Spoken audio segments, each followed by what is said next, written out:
This conference will now be recorded. आऊज़ु बिल्लाहि मिनश्शैतानिर्रजीम बिस्मिल्लाहिर्रहमानिर्रहीम। जी बच्चे, तो बच्चे आपने जब भी न्यूमेरिकल सॉल्व करना है टेक्स्ट का तो उसमें कोशिश आपने ये करनी है कि जितनी भी वर्किंग्स आपने करनी है वो बड़ी क्लियर होनी चाहिए, बड़ी फेयर वर्किंग होनी चाहिए, अंडरस्टैंडेबल होनी चाहिए। एग्जामिनर को आसानी से पता चल सके कि आपने ये वर्किंग की है और कैसे की हुई है।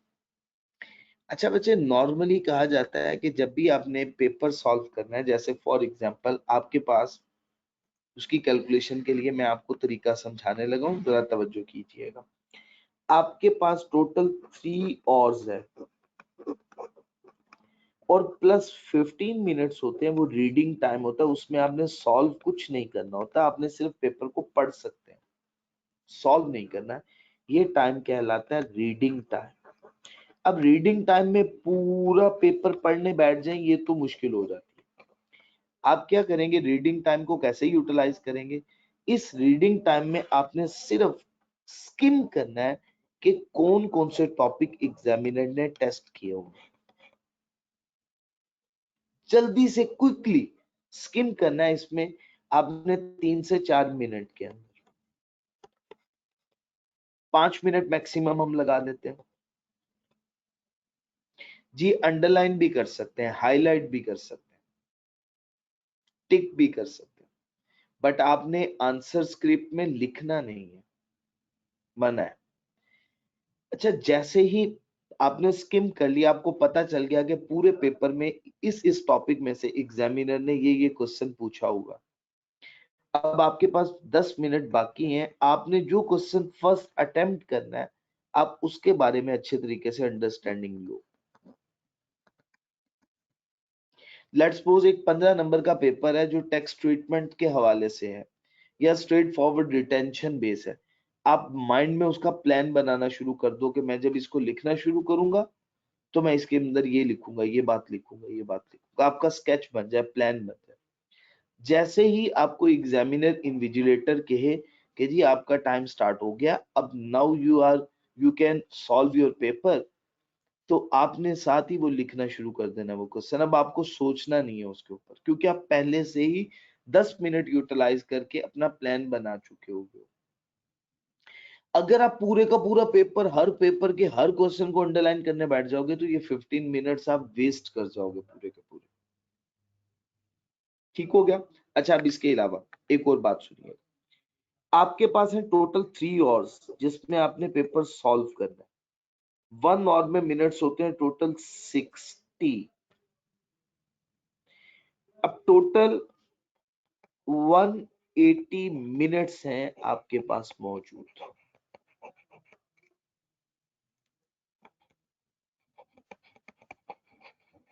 बातें समझनी है, हम इस लेक्चर पे वेस्ट कर रहे हैं टाइम सिर्फ आपकी अंडरस्टैंडिंग के। 3 आवर्स है, हर आवर में 60 मिनट्स है, टोटल 180 मिनट्स है। टोटल मार्क्स कितने हैं जो आपको ऑब्टेन करने हैं? वो तो 50 करने हैं, लेकिन सॉल्व पेपर 100 मार्क्स का करना है। तो अब आप देखिए, आपको 180 मिनट्स में 100 मार्क्स का पेपर सॉल्व करना, तो 180 मिनट्स डिवाइडेड बाय 100 मार्क्स, इसका मतलब क्या हुआ? 1.8 मिनट पर मार्क। एक मार्क के लिए आपके पास 1.8 मिनट्स है। अब आपने करना क्या? आपने एग्जाम में बैठ के ये कैलकुलेशंस थोड़ी करनी है। आपको एक क्वेश्चन आ गया, क्वेश्चन सॉल्व करने लगे, क्वेश्चन नंबर 1, आपको कहा जाएगा आपने टाइम एलोकेट करना है इस क्वेश्चन पे। तो कैसे एलोकेट करना है आपने? क्वेश्चन 1 है, लेट्स सपोज 10 मार्क्स का, ये 10 मार्क्स का क्वेश्चन 1 है। अब आपने एलोकेट करना है कि मेरे पास इस क्वेश्चन 1 को सॉल्व करने के लिए इतना अलॉटेड टाइम है, मैंने इतने टाइम में इस क्वेश्चन को सॉल्व करना है। आपने 10 मार्क्स मल्टीप्लाई किया 1.8, कैलकुलेटर आपके पास मौजूद होता है, आपको पता है 18 मिनट्स मेरे पास इस क्वेश्चन को सॉल्व करने के लिए हैं। क्योंकि आपको पता हो टेंटेटिव टाइम मेरे पास 18 मिनट्स है, ये क्वेश्चन मेरे पास 18 मिनट में सॉल्व होना चाहिए। पूरा पेपर पास करवाएगा, तमाम क्वेश्चन पास करवाएंगे। एक क्वेश्चन बहुत अच्छा अटेम्प्ट कर लेना कि उसी में जो कुछ हो सकता था आप लिख दें, वो आपको पास नहीं करवाएगा। तो आपने सबसे पहला टाइम को मैनेज करना है, टाइम का पेपर में पता भी नहीं चलेगा आपको। तो 18 मिनट्स आपको 10 मार्क्स के क्वेश्चन के लिए चाहिए। अच्छा, अब इन केस आपने क्वेश्चन स्टार्ट किया, सॉल्व कर रहे हैं हम, सॉल्व करते हुए 18 मिनट्स में पूरा नहीं हो पाया। अब आपको लग रहा है कि मैं अगर 2 से 3 मिनट 4 मिनट इसको सॉल्व करूं तो ये कंप्लीट हो जाएगा, इतना टाइम इस पे स्पेंड कर दे, कोई प्रॉब्लम नहीं। बट अगर आपको लगे कि नहीं मुझे इसके लिए अभी मजीद 10 मिनट चाहिए, 12 मिनट चाहिए, तब मेरा जाके क्वेश्चन सॉल्व होगा, वो उसका बोझ बाकी क्वेश्चंस पे आना शुरू हो जाएगा, आपके बाकी क्वेश्चंस का टाइम कम रहना शुरू हो जाएगा। आपने इस बात की केयर करनी है, एलोकेटेड टाइम होना चाहिए, लेकिन बहुत ज्यादा प्रेशर में नहीं आना। उसकी रीजन क्या है, मैं बच्चों को ये भी गाइड करता हूं। तो देखो, लेट्स सपोज एग्जाम में क्वेश्चन है, टोटल क्वेश्चन 8 मौजूद है, 8 to 9 क्वेश्चंस मौजूद है एग्जाम। आपको हर क्वेश्चन एक कैटेगरी का नहीं आता, कुछ क्वेश्चंस बहुत अच्छे आते हैं, कुछ क्वेश्चंस जरा कम अच्छे आते हैं।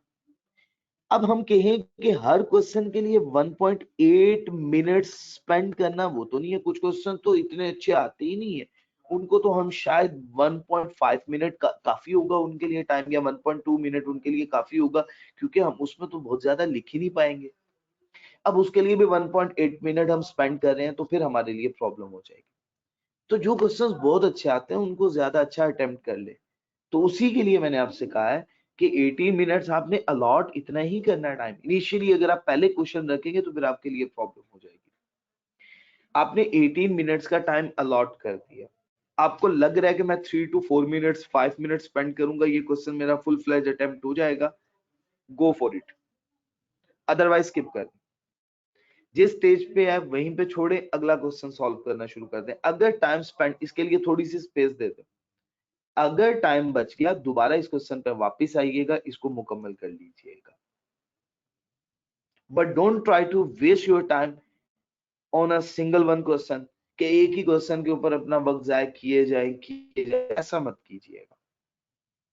तो आपने प्लान बनाना है एग्जाम में। क्या अब आपने पेपर में क्या करना है, आपके सामने क्वेश्चन पेपर आएगा, हर क्वेश्चन के मार्क्स होंगे, आपने जिस क्वेश्चन को स्टार्ट करना है उसको 1.8 से क्विकली, ये ना इस पे वर्किंग करते हुए इसी पे वक्त जाया करते जाए, ऐसा नहीं करना। कैलकुलेटर होगा, कैलकुलेटर पे आपने क्या करना है, जितने मार्क्स का क्वेश्चन, जैसे 12 मार्क्स का क्वेश्चन अटेम्प्ट करने लगे, 12 इंटू 1.8, जितना टाइम एलोकेटेड हो आपने उतने टाइम में इस क्वेश्चन को सॉल्व करना। बस ये एक बेसिक प्लान है। तो इस पे भी मत टाइम इतना ज्यादा स्पेंड करना शुरू कीजिएगा। ठीक हो गई बच्चे, बात समझा पाया हूं मैं आप लोगों को, ये बात क्लियर हो गई? तो ये वो पॉइंट है बच्चे, ये एक एग्जांपल से बात समझाई हुई है जी। Next one. अच्छा, एग्जाम मैं अमूमन कहता हूँ बच्चे क्या होते हैं, बहुत ज्यादा थ्रिल, बहुत ज्यादा परेशान कि एग्जाम है, नर्व्स, कुछ खाया पिया नहीं जा रहा, नाश्ता भी नहीं करके जा रहे हैं। ब्रेकफास्ट आपने अच्छे से लेके जाना, बहुत ज्यादा भी नहीं मैं कह रहा हूँ, लेकिन विदाउट ब्रेकफास्ट नहीं जाना। क्यों, प्रॉब्लम क्या होती है, जब आप एग्जाम पेपर क्वेश्चन सॉल्व करने बैठते हैं, आपका energy level with the passage of time, क्योंकि उस टाइम पे सबसे मैक्सिमम आपकी ब्रेन की यूटिलाइजेशन हो रही होती है, और 1.5 आवर आफ्टर आपका शुगर लेवल लो होना शुरू हो जाता है। उस वक्त आपको नहीं पता, आप कहते हो कि बस जैसा भी पेपर हो रहा है बस मैं सॉल्व करूं और एग्जाम से जाऊं। ऐसा ना हो आप लोगों के, आपने ब्रेकफास्ट करके जाना। ठीक है जी बच्चे? हाँ, और अपने साथ पानी, पानी की बोतल अगर मुमकिन हो तो अपने साथ पानी की बोतल भी रखिएगा। तो बड़े काम एंड कूल होके, बड़े रिलैक्स होके, कोई परेशानी की बात नहीं, इंशाल्लाह मेरे अल्लाह रब्बुल इज्जत ने चाहा तो इंशाल्लाह अल्लाह ताला आप सब लोगों को कामयाब करेगा। ठीक है जी बच्चे? चलें जी बच्चे। अच्छा, इसके बाद कुछ चीजें, जैसे मैंने आपको पहले ही कह दिया है कि आपने मिड टर्म पेपर लाजमी अटेम्प्ट करना है, और कोशिश कीजिएगा कम अज कम 2 फुल फ्लेज पेपर आई कैप एग्जाम। अगर आप कहते हैं तो मैं आप लोगों से ये अटेम्प्ट करवा लेता हूँ। 2 फुल फ्लेज पेपर घर में बैठ के, चेयर पे, टेबल पे बैठ के आपने अच्छे से सॉल्व करना। उसकी रीजन क्या है, मैं आप लोगों को क्वेश्चन सॉल्व करवा रहा था, टॉपिकल थे क्वेश्चन, आपको प्रोवाइड करता था, टॉपिक पढ़ाता था, उसके बाद इसके पास पर्पस के क्वेश्चंस प्रोवाइड कर आपको कहता था सॉल्व करें। आपको पता होता था ये टॉपिक पढ़ा है, इससे रेलिवेंट क्वेश्चंस हैं, आप सॉल्व कर लेते थे। जब फुल फ्लेज पेपर होगा तो तब आपको सोचना पड़ेगा ये किस टॉपिक से रेलिवेंट क्वेश्चन आया और मुझे इसे कैसे हैंडल करना है, इसको कैसे टैकल करना है। उसके लिए मैं कह रहा हूँ टेबल और चेयर टाइम एलोकेट करके, खास तौर पे टेक्स्ट का पेपर टाइम एलोकेट करके, मैंने 3 hours 15 minutes का टाइम स्पेंड करना है इसके लिए। आप वॉच अपने सामने रखें, कोशिश करें या अर्ली मॉर्निंग करें या लेट नाइट करें, और आपने टाइम एलोकेट करना है। उस टाइम में आपने ये पेपर सॉल्व करना ही करना है। 3 hours 15 minutes, 3 hours में पूरे का पूरा पेपर अटेम्प्ट करना। और mock before going to exam, आपको पता हो कि मुझे ये डिफिकल्टी फेस करनी पड़ी मॉक में फुल फ्लेज आई कैप एग्जाम को सॉल्व करते हुए, तो मुझे हो सकता है एग्जाम में भी ये प्रॉब्लम फेस करनी पड़े। तो well prepare before going to exam, इससे पहले कि हम एग्जाम में जाके अपनी गलती के बारे में जाने और बाद में हमें एहसास हो कि मेरे अंदर ये गलती थी, कोताही थी, कमी थी, नहीं पता चल पाई। हमें बिफोर टाइम एग्जाम में जाने से पहले पता होना चाहिए और हम उसको कॉप अप भी करें।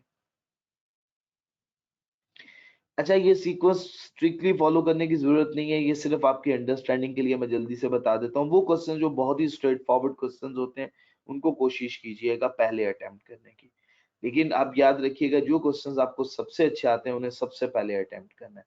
और खास तौर पे वो जो कम मार्क्स के हैं और बड़े इजी हैं, स्ट्रेट फॉरवर्ड हैं, रिटेंशन बेस हैं और आप उनको बहुत अच्छे से प्रेजेंट कर सकते हो, उन क्वेश्चंस को सबसे पहले सॉल्व कीजिएगा। फिर उसके बाद सेल्स टैक्स का न्यूमेरिकल इंतहाई स्ट्रेट फॉरवर्ड है, सेट पैटर्न है, स्ट्रेट फॉरवर्ड है। आप लोगों के सामने जितने भी हम लोगों ने पास पेपर्स के क्वेश्चंस किए सेल्स टैक्स के, कोई इतने मुश्किल नहीं थे, तो उस पे आपकी अच्छी खासी प्रैक्टिस होती है। वो क्वेश्चंस भी आप पहले सॉल्व कर सकते हैं सेकंड वन स्टेप में। फिर उसके बाद टैक्स ट्रीटमेंट के क्वेश्चंस आ गए, और जो फुल फ्लेज क्वेश्चंस जैसे बिजनेस इनकम का हो गया, बाकी हेड ऑफ इनकम के जो फुल फ्लेज लॉन्ग क्वेश्चंस हैं 20 मार्क्स 18 मार्क्स तक के, वो क्वेश्चंस आप सॉल्व कीजिएगा, लेकिन बिल्कुल एंड पे ना सॉल्व कीजिएगा।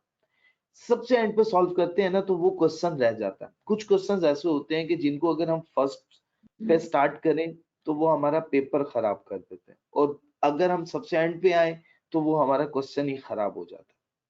आपने ऐसा नहीं करना, इन क्वेश्चंस को बिल्कुल लास्ट पे मत कीजिएगा, ठीक है जी। और ये बड़े मार्क्स गेनिंग क्वेश्चन होते हैं।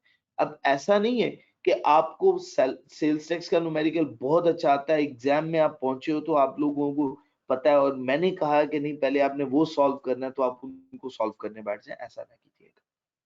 ये आपकी अपनी अप्रोच है, अस्सलाम आपकी अपनी वालेकुम सर। प्रिपरेशन। सर ये काफी वालेकुम बच्चों का अस्सलाम। लाइट का इश्यू है सर, तो रिकॉर्डिंग कर रहे हैं सर। जी जी मैं नजीर। चलिए थैंक यू सर। मेरा भी लाइट नहीं है, वो रिकॉर्डिंग करके सेंड कर रहे हैं सर। अल्लाह हाफिज। ठीक हो गया जी बच्चे, तो आपने इस बात का खूब ख्याल रखना है। ये मैंने आप लोगों की अंडरस्टैंडिंग के लिए, हेल्प के लिए तो बना दी है, लेकिन ऐसा ना हो कि आप लोग इस तरतीब को फॉलो करते हुए अपनी जो पर्सनल और जो आपकी नेचुरल ब्यूटी है उसको डिस्ट्रॉय कर लें, उसको डिस्टर्ब कर लें। जैसे आपकी प्रिपरेशन है, जैसे आपको लग रहा है कि मैं इस क्वेश्चन में ज्यादा अच्छा अटेम्प्ट कर सकता हूँ, ज्यादा अच्छा प्रेजेंट कर सकता हूँ, आपने उस स्ट्रेटजी को फॉलो करना। ठीक हो गया जी बच्चे, तो ये बिल्कुल आपने परेशान नहीं होना। बट इसी के लिए मैंने आपसे कहा है कि एक मॉक और 2 फुल फ्लेज आई कैप एग्जाम। ठीक हो गया जी बच्चे, तो ये सीक्वेंस, सबसे पहले आपने स्ट्रेट फॉरवर्ड क्वेश्चंस कोशिश कीजिएगा, सबसे पहले स्ट्रेट फॉरवर्ड थ्योरेटिकल क्वेश्चंस को सॉल्व कीजिएगा, उसके ऊपर टाइम कम लगता है, ज्यादा सोचना नहीं पड़ता। फिर उसके बाद दूसरे नंबर पे sales tax numericals, tax treatment से रेलिवेंट, ये न्यूमेरिकल सेल्स टैक्स से। फिर उसके बाद टैक्स ट्रीटमेंट रिलेटेड क्वेश्चंस हो गए, और लास्ट मंथ पे कॉम्प्रिहेंसिव इनकम टैक्स के न्यूमेरिकल्स। जी बात क्लियर होगी जी बच्चे? तो फिर मैं अगेन कह रहा हूँ, ये आपके अंडरस्टैंडिंग के लिए। अच्छा, अब न्यूमेरिकल के क्वेश्चन में कुछ प्रॉब्लम्स बच्चों को बहुत ज्यादा फेस करनी पड़ती है। वो क्या प्रॉब्लम्स है मैं भी आपको बताता हूँ। देखिए ये लेट्स सपोज एक न्यूमेरिकल है 76। मैंने इसको पढ़ना शुरू किया, फरहान, कामरान, रेहान, और मैं पढ़ता चला जा रहा हूँ इसको। ये अगले पेज पे भी कंटिन्यू कर गया। मैं इसको अच्छे तरीके से, मुझे चाहिए मैं इसको पढूं।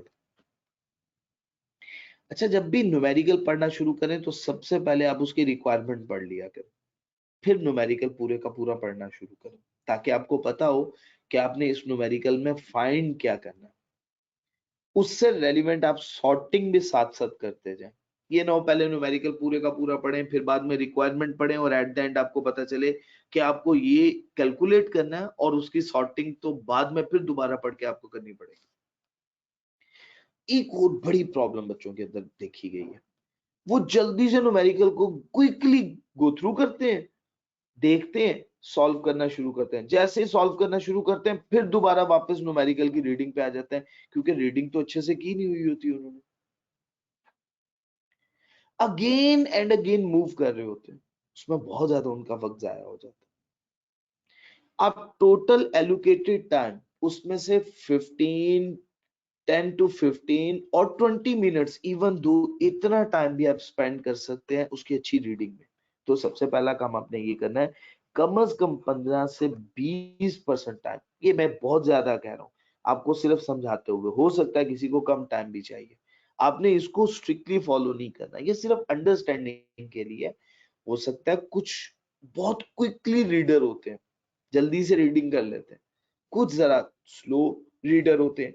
तो आप जैसे भी हैं, आपने ये अच्छे तरीके से देखना है कि इंफॉर्मेशन सॉर्टिंग हर चीज मुझे कहां कहां पे कैसे कैसे यूज करनी है, कितने हेड ऑफ इनकम यहाँ पे हो गए हैं, किसको मुझे किस जगह पे ट्रीट करना है, कौन एडमिजिबल एक्सपेंस है, कौन सा एक्सपेंस इनएडमिजिबल है, तो क्या स्टेप्स मुझे इसको फॉलो करने पड़ेंगे। मुझे क्वेश्चन बिजनेस इनकम का स्टार्ट करना है तो किस वर्किंग से स्टार्ट करना है, कि सब प्लान आपको पढ़ते हुए करना होगा। तो आपने सबसे पहला काम तो ये करना, जितनी भी इंपॉर्टेंट इंफॉर्मेशन है उसको साथ साथ अंडरलाइन करते जाएं। ये ना हो अंडरलाइन कैसे करें, ऐसे ऐसे अंडरलाइन किए जा रहे हैं, ऐसे अंडरलाइन करेंगे, आपको क्या पता इसमें से इंपॉर्टेंट बात कौन सी है, आपने तो हर बात को अंडरलाइन कर दिया। ये अप्रोच ठीक नहीं है। जो इंफॉर्मेशन इंपॉर्टेंट है सॉल्व करते हुए सिर्फ उसको अंडरलाइन करना है आप लोग, और फिर अगेन उसी तरह से जिस इंफॉर्मेशन को यूज नहीं किया उसका नोट लाजमी अस्सलाम वालेकुम सर। ये सर जब हम अंडरलाइन कर रहे होते हैं तो तब हम रेड बॉल पेन यूज कर सकते हैं? सर हम पेपर पे रेड बॉल पेन यूज कर सकते हैं अंडरलाइन करते हुए, या एक्सप्लेनेटरी नोट प्रोवाइड करना है आपने उस इंफॉर्मेशन को जिसको आपने एग्जाम में न्यूमेरिकल में। दोबारा मुझे बताइएगा बच्चे, मुझे ना आपकी बात समझ में नहीं आई, सॉरी। अस्सलाम वालेकुम सर। सर मैं ये कहना चाह रहा था कि जब हम ना लिखते हैं, यानी कि पेपर पे लिखेंगे जब हम, तो हम रेड बॉल पेन यूज कर सकते हैं अंडरलाइन के लिए? अच्छा बच्चे, बाज़ औक़ात न्यूमेरिकल सॉल्व करते हुए हमें कुछ अजम्पशंस यूज कर, जी बस कोई सवाल पूछना चाह रहा है लेकिन उनके ना आवाज में डिले आ रहा है। सर वो पूछ रहा है कि पेपर पे अंडरलाइनिंग के लिए हम रेड बॉल पेन यूज कर सकते हैं?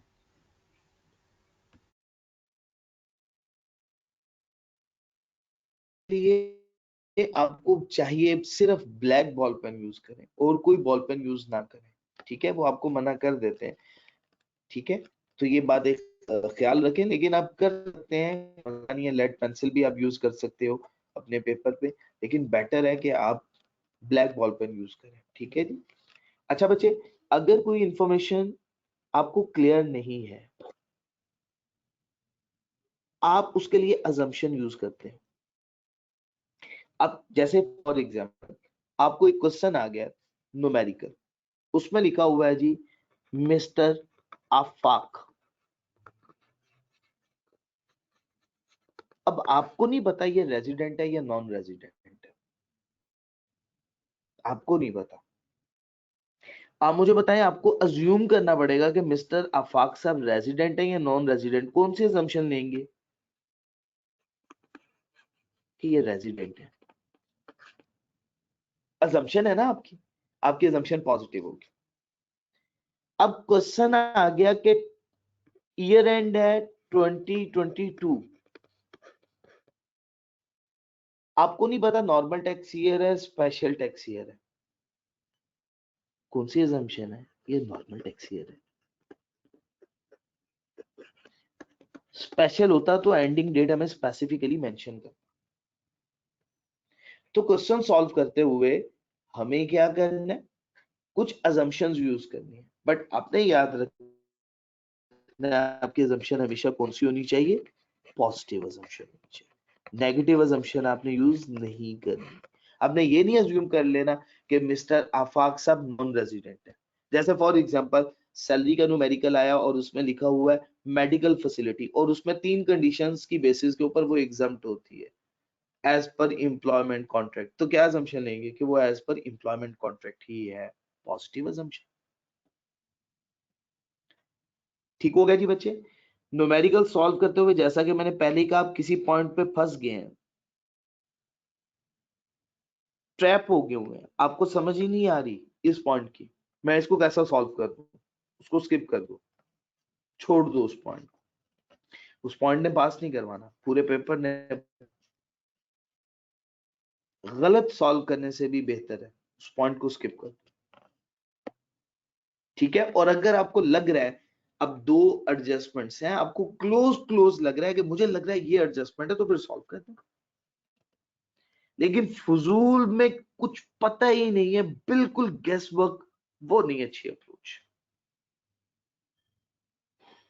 ठीक हो गया जी बच्चे। ये तो बात मैंने आपको पहले बता दी है, हर स्टेप के मार्क होते। उसके बाद सिनेरियो बेस्ड क्वेश्चन मैंने आपको सॉल्व भी करवाया, 2 दिन प्रैक्टिस करवाई है इसकी। पहले नंबर पे आपने क्वेश्चन को अच्छे तरीके से पढ़ना, आप क्वेश्चन ही सही तरह से पढ़ते नहीं हो, क्विकली स्किम कर जाते हो पेपर, ऐसा मत करो। पेपर को, उस क्वेश्चन को अच्छे से पढ़ो, आइडेंटिफाई करो कि आपने इसमें किस की ट्रीटमेंट प्रोवाइड करनी है, बड़े अच्छे तरीके से केयरफुली। फिर उसकी रेलिवेंट प्रोविजंस जो एप्लीकेबल होगी क्वेश्चन की वो मेंशन करो, उसका रूल क्या है वो बताओ। तो जब आपने अटेम्प्ट करना है आंसर, तो उसकी अप्रोच मैंने लिखी है। सबसे पहले नंबर पे आपने रेलिवेंट प्रोविजन लिखनी है टैक्स लॉस की। अगर उससे रेलिवेंट कोई कंप्यूटेशन कैलकुलेशन है तो वो कर दो।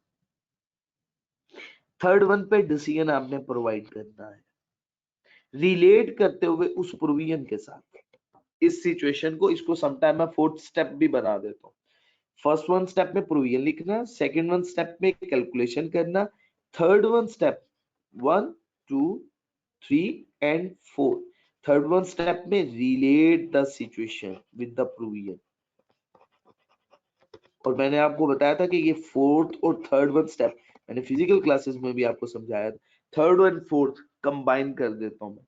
Relate the situation with provision, आपने सिचुएशन को प्रोविजन के साथ रिलेट कर देना, जैसे हमने कल भी क्वेश्चन सॉल्व किए इसके।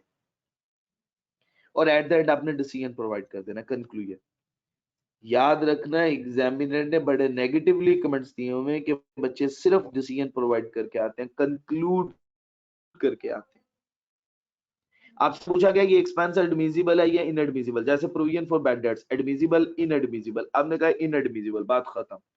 ऐसे तो मार्क्स नहीं मिलेंगे आपको। और कल मैंने समझाया भी है, रीजन भी प्रोवाइड की, कैसे रीजन आपको प्रोवाइड करनी पड़ेगी, देनी पड़ेगी रीजन। तो ये रिक्वेस्ट है आप लोगों से, इसकी खूब प्रैक्टिस करें। ठीक हो गया जी बच्चे। लास्ट पे बच्चे थ्योरेटिकल क्वेश्चंस, जो हमारे straight forward retention based question. Question को पढ़ना है आपने, इसकी एक्सप्लेनेशन जो भी प्रोविजन में मेंशन की हुई है, इनकम टैक्स ऑर्डिनेंस में, रूल में, रेगुलेशंस में मौजूद है, वो आपने लिखनी है। और डिटेल इतनी लिखिएगा कि आपका वक्त जाया ना हो। देखिए, मैं उसकी एक मिसाल आप लोगों को शायद मैं पहले भी दे चुका हूँ और मैं दोबारा प्रोवाइड करता हूँ आप लोगों को।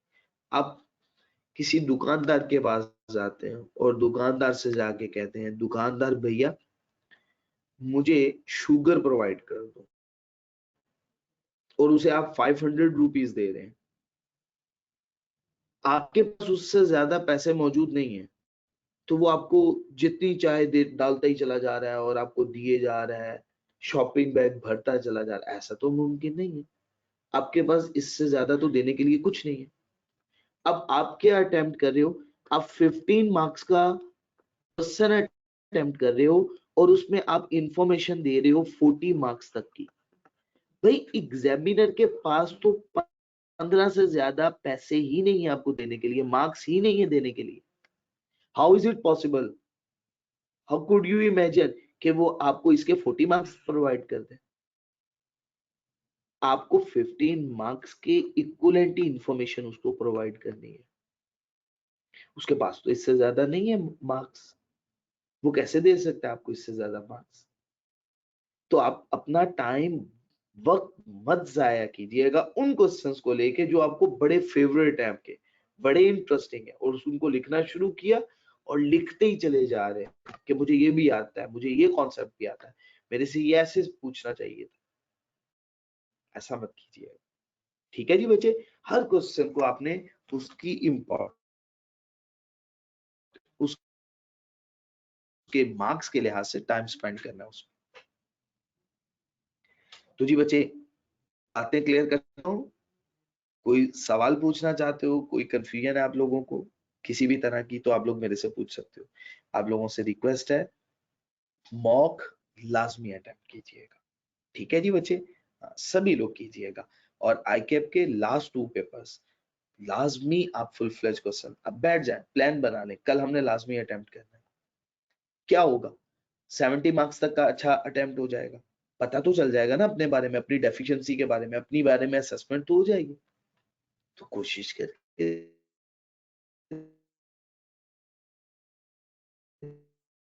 देख ले। अच्छा, एक और बात, आपने 3 papers you are going to attempt in ICAP exams. आपने एक बात याद रखनी है, आपका कोई भी पेपर किसी दूसरे पेपर की कॉस्ट बियर ना करे। ऐसा ना हो कि आप एक पेपर को लेके बैठे हुए हैं और उसी की प्रिपरेशन किए जा रहे हैं और बाकी पेपर्स को आप इग्नोर किए जा रहे हैं। ऐसा मत कीजिएगा, सभी पेपर्स अपना टाइम एलोकेट करें। आपने तमाम पेपर्स पास करके क्वालिफाई करना है। एक पेपर में बहुत अच्छे मार्क्स और बाकी 2 पेपर्स में 50-50% मार्क्स भी नहीं आ रहे, तो ये बात अच्छी नहीं।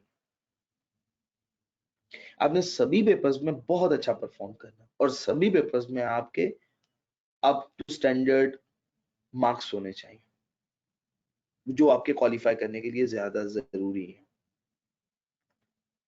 ठीक है जी बच्चे।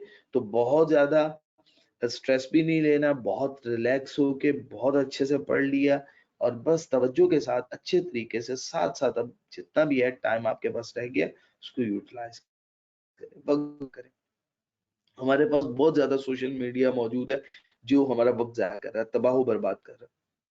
व्हाट्सएप हो गया, इमो हो गया, तो कुछ ही रोज रह गए एग्जाम्स के लिए।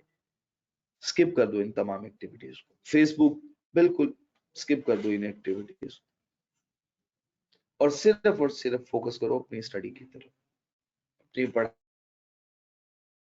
की तरफ फोकस करो, ठीक है। अंडर प्रेशर नहीं पढ़ा जाता, रिलैक्स होके काम एंड कूल होके अच्छे तरीके से प्रिपरेशन करते चले जाओ और कोशिश करो अब रिवीजन अगेन एंड अगेन करो। आज के दिन जो पढ़ा है अगले दिन का काम शुरू करने से पहले 10 मिनट उस पर सिर्फ एक दफा गो थ्रू करो, कल जो मैंने पढ़ा था मुझे याद भी है या नहीं है, फिर आगे गो थ्रू करो।